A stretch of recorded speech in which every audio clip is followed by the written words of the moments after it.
सभी को प्रणाम। हम पढ़ रहे हैं वाग में उपासना समर्पण योग। आइए परम पूज्य गुरुदेव वंदे माता जी से प्रार्थना करें कि जो वो हमें समझा रहे थे विचार की और शब्द की शक्ति के बारे में, हम अभ्यास के द्वारा, साधना उपासना के द्वारा, उनकी कृपा के द्वारा इस शक्ति को अनुभव कर सकें, इसको समझ सकें। तो एक गायत्री मंत्र पूरे दिल से, पूरे अंतःकरण से रेडिएट करते हुए कि ब्रह्मांड में ये मंत्र जा रहा है और मंत्र की शक्ति 1000 गुना होकर हमारे हृदय तक लौट कर आ रही है।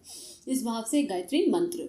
ओम भूर्भुवः स्वः तत्सवितुर्वरेण्यं भर्गो देवस्य धीमहि धियो यो नः प्रचोदयात्।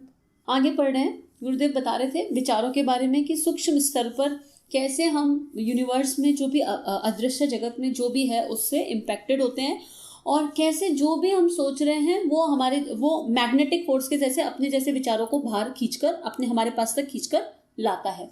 और इसी के स्तर पर एक चीज़ और समझ लेते हैं कि जब भी हमें कोई नया अभ्यास और अच्छी आदत अपनानी है तो हमें उसके लिए पॉजिटिव बोलना चाहिए। जैसे मान लो मुझे सुबह जल्दी उठने का अभ्यास करना है तो मेरे मन का भाव और विचार हमेशा ये होना चाहिए, मैं रोज़ सुबह नियमित जल्दी उठती हूँ, लेकिन ये नहीं होना चाहिए कि मैं देर तक नहीं सोऊंगी। इसमें बहुत माइनर अंतर है, अर्थ दोनों का एक है लेकिन शब्द भ्रम है। जब हम बोल रहे हैं मैं देर तक नहीं सोऊंगी तो देर नहीं सोऊंगी, ये सब यूनिवर्स में जा रहा है और यूनिवर्स में शब्द जाते हैं, सेंटेंसेस नहीं जाते।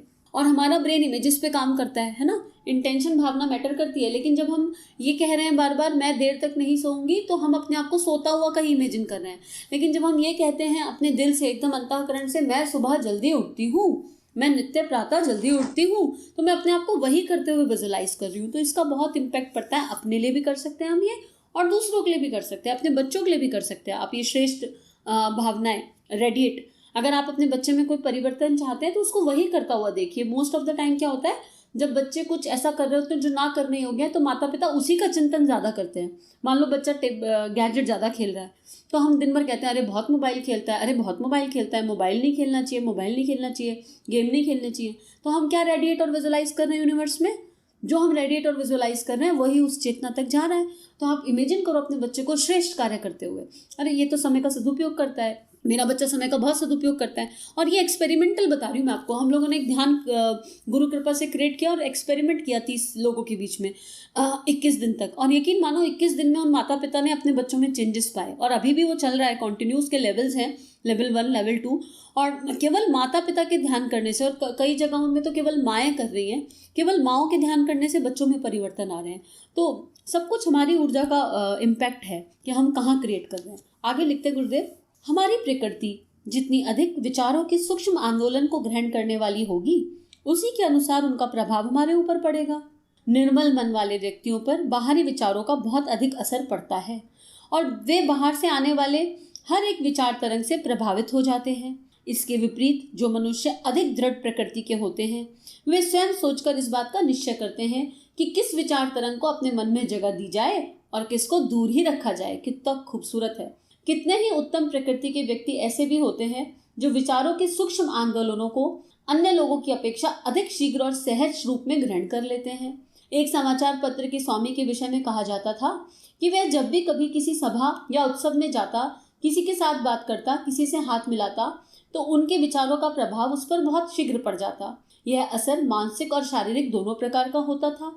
जब भी ऐसी घटना होती थी तो वह 2-3 दिन तक उन्हीं विचारों से अभिभूत रहता था। इस बीच में वह अपना दैनिक कार्यक्रम भी ठीक ढंग से पूरा नहीं कर सकता था। कितने ही लोग शरीर और मन की ऐसी कोमल प्रकृति को दुर्भाग्य का चिन्ह मानते हैं, पर वास्तव में बात ऐसी नहीं होती। आत्मा की उच्च प्रेरणाओं को अथवा बाहर से आने वाली उच्च या अशुभ शक्तियों को ग्रहण करने योग्य शरीर तथा मन का होना कोई बुरी बात नहीं। इस विषय में सावधानी इतनी ही रखी जानी चाहिए कि केवल शुभ विचारों को ही ग्रहण किया जाए और अशुभ विचारों के लिए दरवाजे बंद कर दिए जाएं। किसी व्यक्ति की प्रकृति चाहे कितनी कोमल अथवा ग्रहणशील हो, पर उसे इतनी शक्ति अवश्य प्राप्त कर लेनी चाहिए कि जिन विचारों को उचित समझे उन्हीं को अपने भीतर प्रवेश करने दे और शेष को बाहर ही रोक दे। बहुत ही गहनतम साइंस। गुरुदेव ने अपने जीवन को एक्सपेरिमेंट के फॉर्म में जिया और इसलिए जब वो कुछ कहते हैं तो उसका प्रभाव हम पर इतना गहरा पड़ता है कि अंतरात्मा अंदर तक हिल जाती है। जब कोई व्यक्ति किसी चीज में स्थित होता है, उसका अभ्यास उसने अपने जीवन पर कर लिया होता है, तो जब वो बात करता है ना वाणी से, तो वो वाणी नहीं बोल रही होती, उसके अंतःकरण बोल रहा होता है, चारों वाणियों से बात कर रहा होता है। तो जब हम गुरुदेव के स्वाध्याय को पढ़ते हैं तो ये खाली लेखनी नहीं है उनकी, ये उनका प्राण है। और इस प्राण का असर, इस विचार तरंग का असर उनके शरीर ना होने के बाद भी हमारी चेतना पे पड़ता है।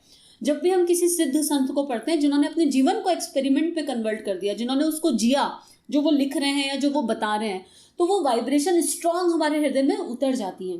तो गुरुदेव ये कह रहे हैं कि हमको इतना दृढ़ और इतना मजबूत होना चाहिए कि हमारा ऑरा ऐसा हो जो सामने वाले को इम्पैक्ट कर दे। हमारी एनर्जी बॉडी, हमारा ऑरा इस लेवल पर रेडिएट करना चाहिए कि जो हम कह रहे हैं अगर हमने वो जिया है और वो आध्यात्मिक उन्नति के लिए श्रेष्ठ है, तो हमारी बात का असर सामने वाले पर हो जाए, क्योंकि उस समय हम नहीं कहेंगे, हमारी आत्मा, हमारा अनुभव उस बात को कह रहा होगा जो परमात्मा से मिली।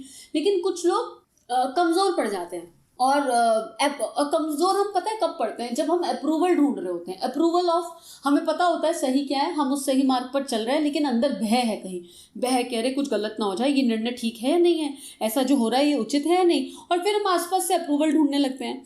और जब हम अप्रूवल ढूंढने लगते हैं तो फिर गाड़ी गड़बड़ा जाती है। सलाह लेने में कोई बुराई नहीं है, सलाह लीजिए, लेकिन अपनी अंतरात्मा की आवाज को भी यहाँ सुनना आवश्यक है। दूसरा, जैसे कल बात हो रही थी कि माहौल का फर्क, मान लीजिए एक घर है, एक घर में कोई एक बंदा है जिनको एक ऑर्गेनाइज डिसिप्लिन लाइफ अच्छी लगती है, जिनको सेवा स्वाध्याय साधना में मन लगता है, और एक अच्छा वातावरण घर में रहे, हंसता खिलखिलाता। लेकिन उसी घर के सारे मेंबर रात को पार्टी करने लगते हैं। मान लो, मैंने ऐसे घर देखे हैं क्लोजली कि रात को बॉटल खुल गई, नॉनवेज चल रहा है, ड्रिंक चल रही है। अब ऐसे में जो वो इंडिविजुअल है उसके ऊपर डिपेंड करता है कि वो अपने आप को कमज़ोर मान के उस कमज़ोर मान के दब जाएगा और अंदर अंदर कलपता रहेगा, क्योंकि आत्मा की प्रकार तो बड़ी मजबूत होती है, या फिर अपने आप को प्रखरता के साथ जागृत करेगा कि कोई बात नहीं, जो कर रहा है करने दो, मुझे अपने जीवन लक्ष्य को नहीं भूलना, जो मेरा जीवन लक्ष्य है मुझे उस पर चलना है, क्योंकि यही जीवन लक्ष्य पर चलकर मैं अपने बच्चों को संस्कार दे सकती हूँ, और इस परिवार में लोगों को बदलने की जिम्मेदारी भी मेरी है। तो अब ये उस इंडिविजुअल पे डिपेंड करेगा।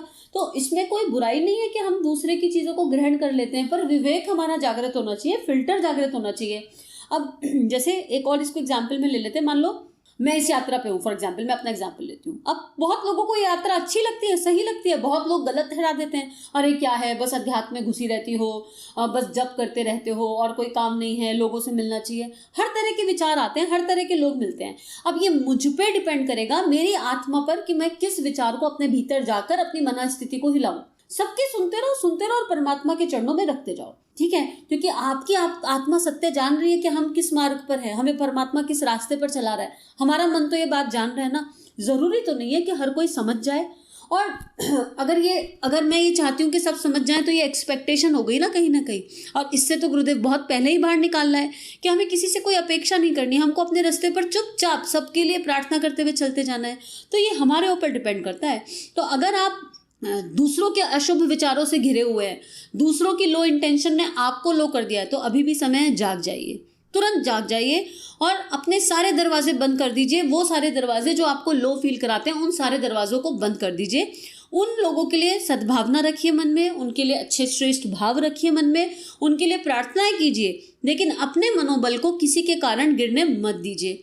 और साथ में आत्मविश्वास और अहंकार का अंतर समझते हुए, ऐसा ना हो कि हम अहंकार की यात्रा पर चल रहे हो और जो है गाड़ी गड़बड़ा जाए। तो सुनना सबका है, विचार करना है कि ये कमी मुझ में है या नहीं है।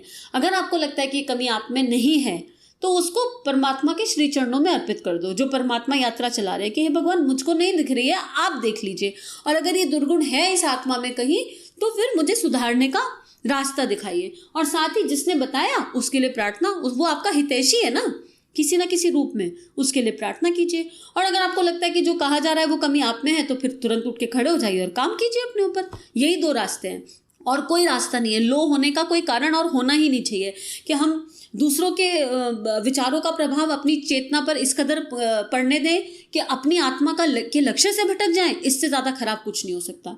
तो आगे गुरुदेव लिख रहे हैं, इस प्रकार का संयम मनुष्य मन के द्वारा अभ्यास करके प्राप्त कर सकता है। अब ये होगा कैसे? अभ्यास से। कौन से अभ्यास से? चौकीदार बन जाओ। एक एक विचार को पूछो तुम क्यों आए हो भाई, एक एक भावना को पूछो तुम क्यों आई हो। अगर भावना हर्ट की है, एंजाइटी की है, दुखी है, दुख है, किसी के भी कारण हो, तो उसको बोलो बाय बाय, आपकी कोई जगह नहीं है, जाइए यहाँ से, आपका यहाँ स्थान नहीं है।